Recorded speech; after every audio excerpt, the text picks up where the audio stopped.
Hey guys, LootWizard here, back with another Soulforge video. Let's get right into it. We got some new weapons, new troops here in the Soulforge. As far as weapons, I don't think any of these top ones are any of that special. You're just going to get things like this. It does have a 20% chance to lethally kill enemies if their attack is higher, but there's no way to increase that 20% chance. And 20% is pretty low in this game. So, death mark is 10%. Anything below like 50% is really unreliable. And even in like 50% cases, I found that to be even unreliable. So, there is a doomed weapon, but I don't really care for these weapons. I don't recommend them. The types that do this sort of thing where it gives life, and it's really a support weapon. The best Doom weapons are the ones that transform gems into Doom Skulls. Then you have the Chalice of Eyes down in here, which is an okay weapon, but it's really support. It will summon an All-Seeing Eye troop. And it's not really a game-changer weapon, so I would save your diamonds up for something like Trickster's Shot, Rope Dart, things like that. Moving on to troops here, we'll go through the Summoning Stones really quick, because sometimes there is something in here that is worth trying to get. Green here, we do have Greed, and I like to always mention Greed when it comes up in here because it's still really good for gold farming teams, and when you get it up to Mythic, when you send it to Mythic, your stats here, your life is going to increase, and it will gain gold equal to its life, so it is very important to get that troop up to Mythic as soon as possible if you're really using a gold team all the time. Now here we have Dark Troll, and Dark Troll is a pretty good troop for soul farming because it does gain souls and it does create doubles purple on the board, which is something like if you're using Dragon Soul or you're using Pharaoh's Raw. Dark Troll here is really good in combination with those. Yellow, don't really see anything here mentioning. We got purple and brown left. And no, that's pretty much all I can recommend for these Summoning Stones. So moving on to Legendaries and Mythics. For Legendaries, we have Jarl Fire Mantle, Draco's 1337, Leviathan, and we have Krampus. So nothing really amazing in Legendaries this week. I wouldn't try to go for any of these. Don't craft them. They're not great. As for Mythics, we do have a few good ones here. You got Ketras the Bull, which is still within some of the top-ranked Mythics, in my opinion.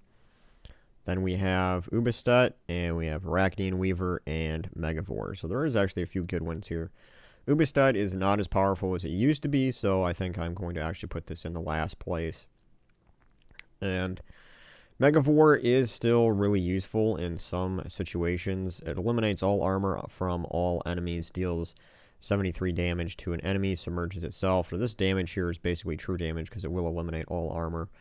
It does have an 8% chance to kill the last enemy, but I would not rely on this. I've doubled up Megavores in a team before to get a 16% chance. And it's still, I've gone through like whole matches where even with a 16% chance, I have not lethally killed an enemy. So do not rely on this. This is just like a cherry on the cake. It's something that if it happens for you, great, but don't rely on this down here. So it's still a great troop, but I think overall Arachnean Weaver is probably the better choice right now, simply because it has Web, which reduces all magic to 0 as long as they're webbed, and will deal true damage to the last two enemies. If one of those enemies dies, it will explode gems, so you have mana generation. The other great thing about it is that it has a 75% chance to summon a web spinner when an enemy dies. That right there is really, really good. It has a low mana cost, and it has potential to do... It reduces magic on enemies to 0, it does true damage, and it has the potential to generate mana by exploding gems. So, and it goes really well with Elf team. Not as well with monsters, in my opinion. Elf team, though, there's some really great options for that. And then, of course, I'm going to put Ketras the Bull at the top as number 1. So this is the order in which I would probably place them right now. Is Ketras the Bull is number 1, Arachnean Weaver is number 2, Megavore comes in 3, Ubistet comes in at 4, at least in my opinion. Arachnean Weaver and Megavore are, arguably pretty close to each other, I guess, in rank, but they're totally different uses for them. And I kind of prefer using the Weaver over Megavore, so that's my decision on that. So that's pretty much it for the Soulforge this week. And we have in the shop a new troop. We're going to check this out. Collect my spoils of war first here so I don't forget. And we'll go over here. Sister of Ebony. For 400 glory, you get 2 Arcane Skull Trait Stones. So if you have any class or troops that use that Arcane Skull Trait Stone, now's a good time to buy a lot of those. But as far as this troop here, it does belong to the Darkstone Kingdom. It's considered human. It will deal 39 damage to the first and last enemies. If either enemy uses blue mana, deal double damage. If either enemy uses purple mana, barrier myself. So there is something a little interesting about it. Now, will I use it? Probably not that often. Because I find that there's much better troops that you can use. But it's not the worst of the worst, for certain. I've seen way worse troops than that before. So, there we go. And that's that troop. Now let's go over to the events. We have Guild Wars going on this week, and I'm not really going to show any defense or anything with that this time around. I think most of you guys already know how to set up your defenses and all of that good stuff with Guild Wars. The current event we got going on this week is Darkness, my old friend. Darkstone is the kingdom here for that. We're going to go in and check that out, but real quick here.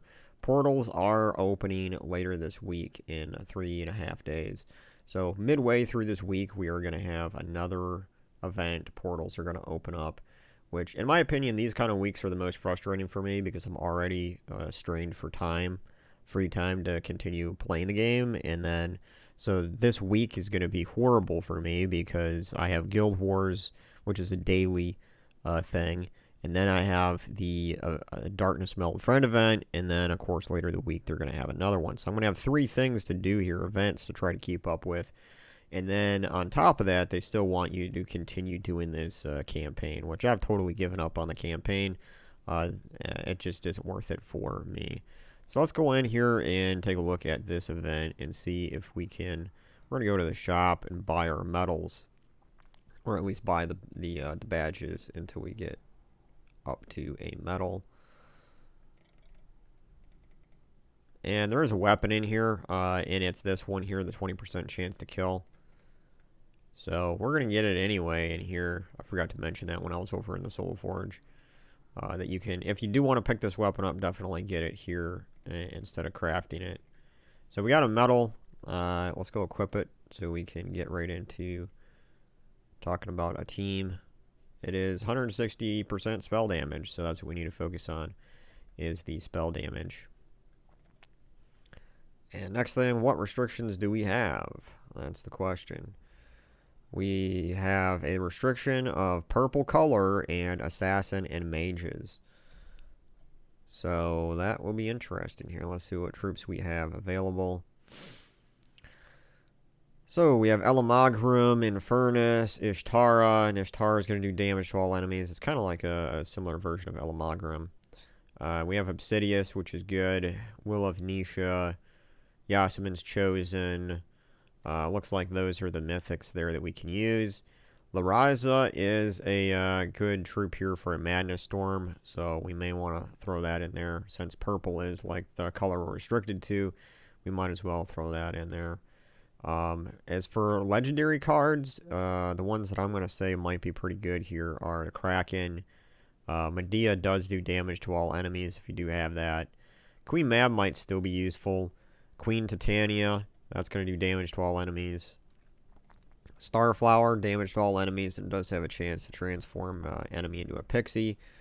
So that might be a troop that we want to throw in there. And there could be some other mana generators in here somewhere. We have Sunbird, which early on, Sunbird is going to be probably really amazing to use. So let's just throw that team together really quick.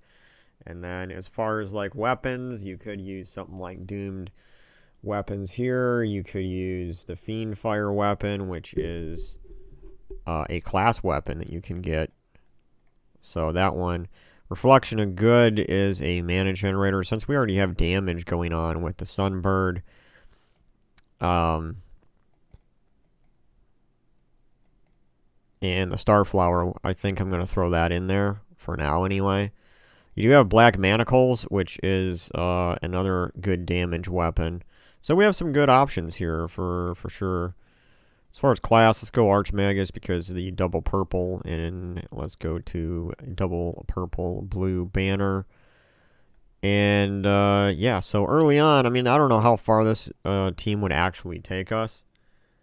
I wouldn't know until I, you know, spend some time going up in this event. But as far as like early, as far as like the early levels of this event, Sunbird is going to be a quick way to kill off a lot of these early levels, just because it really packs a punch. And since you're getting the 160% spell damage, you know, it's really going to do some damage there. Now later on you could always switch that out for some other troop that's going to give you even better spell damage.